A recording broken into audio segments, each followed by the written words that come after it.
کے لیے لایا۔ ایک مقصد یہ تھا کہ امام رضا کو اپنے نظر بندی میں رکھیں، دوسرا مقصد اس میں یہ تھا کہ وہ اس طریقے سے وہ جو شورشیں ہو رہی تھیں، بغاوتیں ہو رہی تھیں مختلف علاقوں میں جو ہے وہ سادات کی طرف سے، ان کو کنٹرول کیا جائے۔ تیسرا یہ ہے کہ امام رضا پر یہ لیبل لگایا جائے کہ امام رضا دنیا دار ہے، اور پھر امام رضا کو زبردستی لایا گیا مدینے سے، کیونکہ آخری جو وقت تھا امام رضا جب مدینے سے آ رہے تھے تو انہوں نے اپنے اصحاب کو، بنی ہاشم کو، اپنے خاندان کے افراد کو اکٹھا کرنے کے بعد ارشاد فرمایا ہے کہ میرے لیے آپ گریہ کریں، کیونکہ میں ایک ایسے سفر پر جا رہا ہوں جس سے میں پلٹ کر میں نے نہیں آنا۔ اور پھر روایت میں ملتا ہے کہ جب آخری دفعہ آپ نے خانہ کعبہ کا وداع کیا ہے تو امام تقی علیہ السلام زمین پر بیٹھ گئے اور نہیں اٹھ رہے تھے، تو امام رضا نے کہا کہ بیٹا کیوں نہیں اٹھ رہے، مجھے الوداع کیوں نہیں کرنا چاہتے؟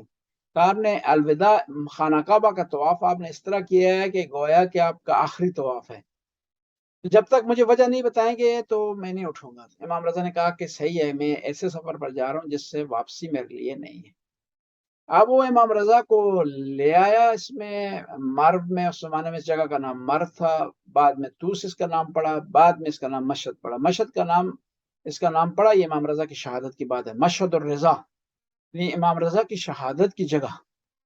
اور آہستہ آہستہ زمانہ گزر گیا تو گزرنے کے بعد اس کا نام صرف مشہد رہ گیا، ورنہ شروع میں اس کا نام ہوتا تھا مشہد الرضا۔ پھر جب مامون نے دیکھا کہ اس کے مقاصد حاصل نہیں ہو رہے اور رشتہ دار بھی اس کی مخالفت کر رہے تھے کہ کیوں تو نے جو ہے وہ امام رضا کو ولیعہد بنایا ہوا ہے، تو اس نے امام کو شہید کر دیا۔ خود امام رضا سے کسی نے سوال کیا تھا کہ آپ نے یہ جو ولیعہدی قبول کی ہے، آپ اپنے خدا کو کیا جواب دیں گے؟ تو امام نے فرمایا کہ میں وہی جواب دوں گا جو حضرت یوسف جواب دیں گے، کہ وہاں مجبور ہو گئے کہ وہ عزیز مصر کی حکومت میں وزیر خوراک جو ہے وہ بنے۔ امام رضا نے ولیعہدی تو قبول کی لیکن کوئی اختیار اپنے پاس نہیں رکھا، نہ کسی کو عزل کیا، نہ کسی کو منسوب کیا، نہ کوئی آرڈر جاری کیا۔ صرف ایک دفعہ کا واقعہ ہے کہ مامون نے یہ کہا کہ کل آنے والی نماز آپ نے پڑھانی ہے۔ امام رضا نے کہا کہ میں اس طرح نماز پڑھاؤں گا جس طرح میرے جد امجد رسول اللہ نماز پڑھایا کرتے تھے۔ تو ہارون نے کہا ٹھیک ہے۔ تو امام رضا اپنے گھر سے نکلے، جوتیاں آپ نے اتار دی اور تکبیر کہنا شروع کر دی۔ اب آدھا راستہ طے کیا تھا، تو جو جاسوس تھے انہوں نے اطلاع دی مامون کو کہ اگر اسی انداز میں نواسہ رسول عیدگاہ تک پہنچ گئے تو انقلاب آ جائے گا۔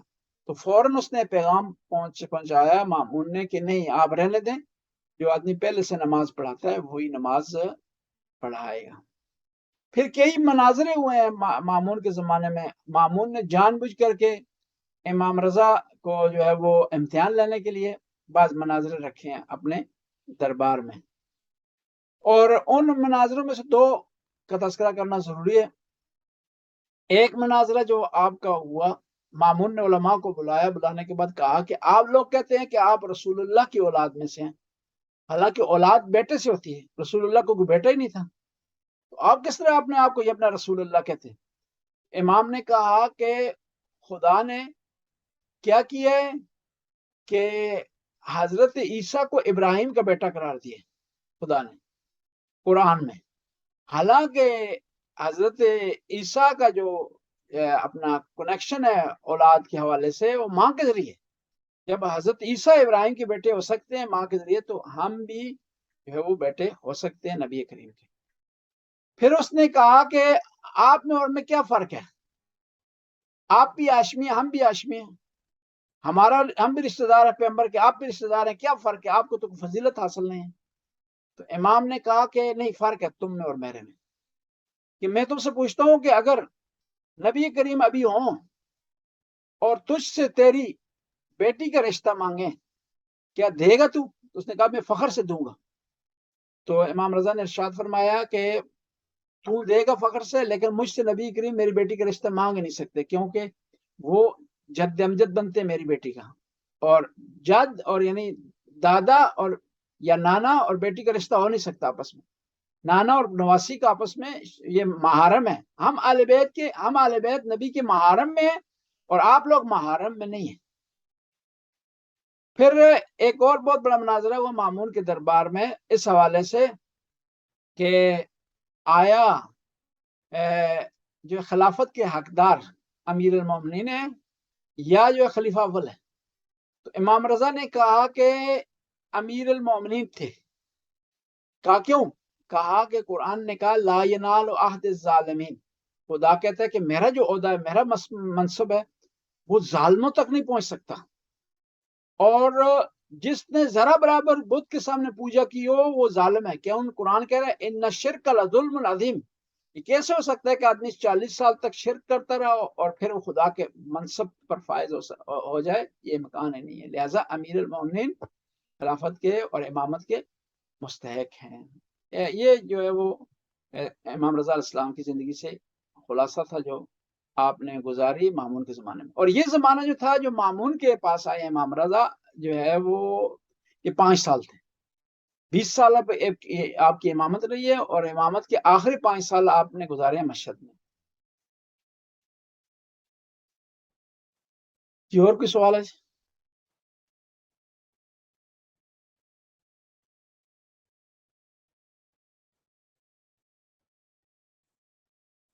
جی ابھی امام حسن علیہ السلام کا تذکرہ کرتے ہیں.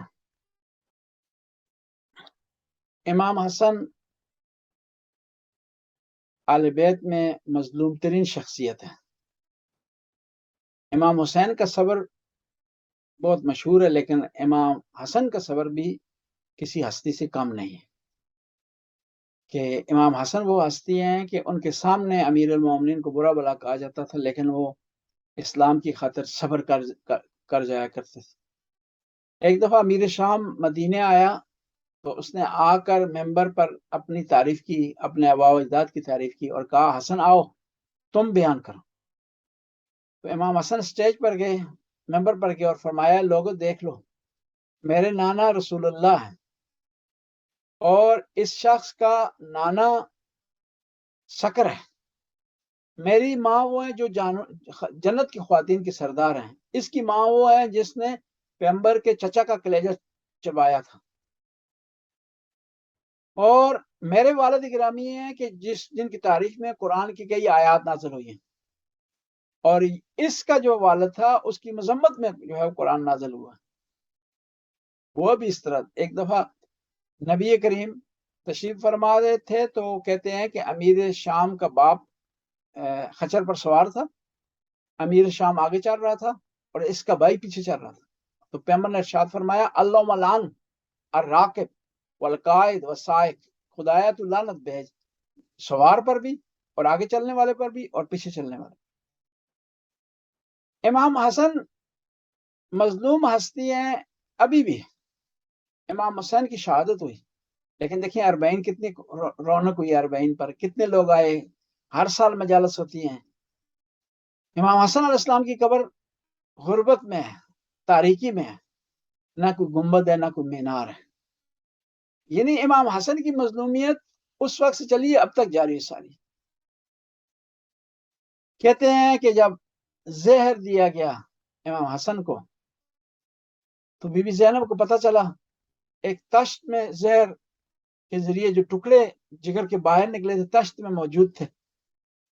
تو فوراً امام حسین کو اطلاع دی گئی کہ وہ آئیں. بی بی زینب نے فوراً تشت کو ڈھانپ دیے.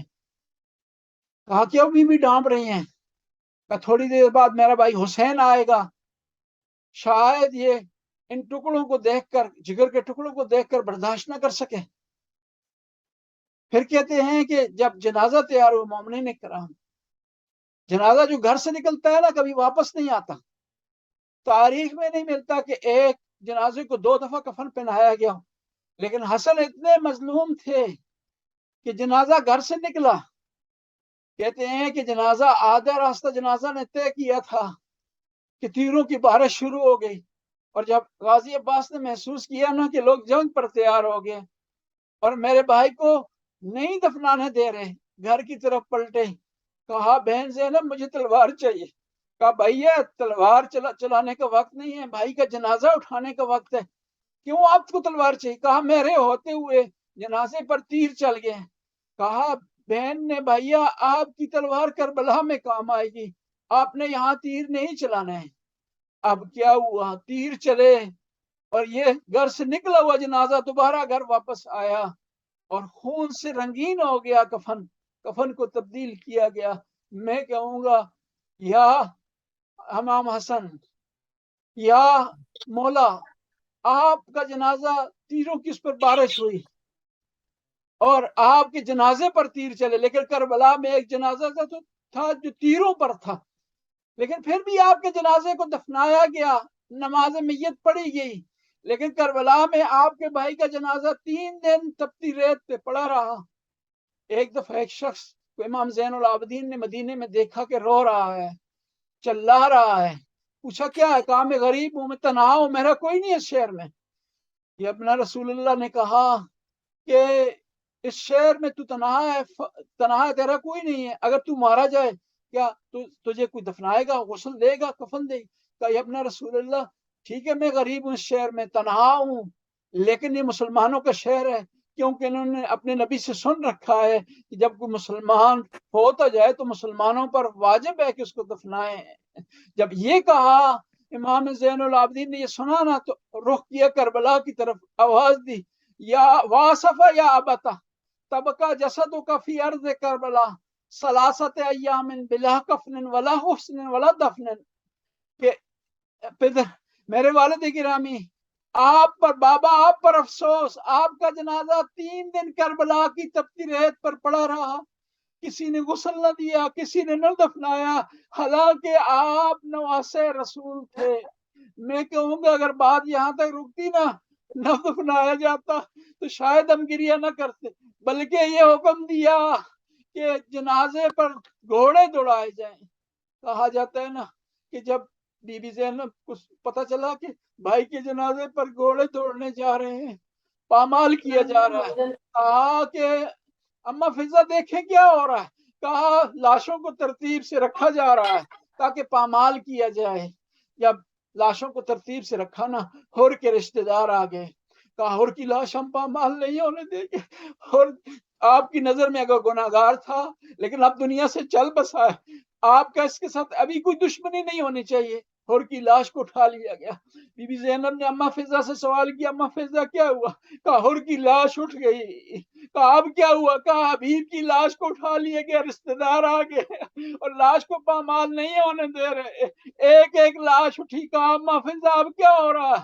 کہا سب لاشیں اٹھ کے آپ کے غریب حسین کا لاشا پڑا ہے اور پامال ہونے جا رہا ہے۔ تو جب یہ بی بی زینب نے سنا نا، رخ کیا مدینہ کا، آواز کی یا جدہ یا رسول اللہ، نانا رسول اللہ آئے کربلا میں دیکھیں سب کے رشتہ دار آ گئے، انہوں نے لاشوں کو پامال ہونے سے بچا لیا ہے، لیکن آپ کے حسین کا کوئی نہیں جو لاش کو پامال ہونے سے بچائے۔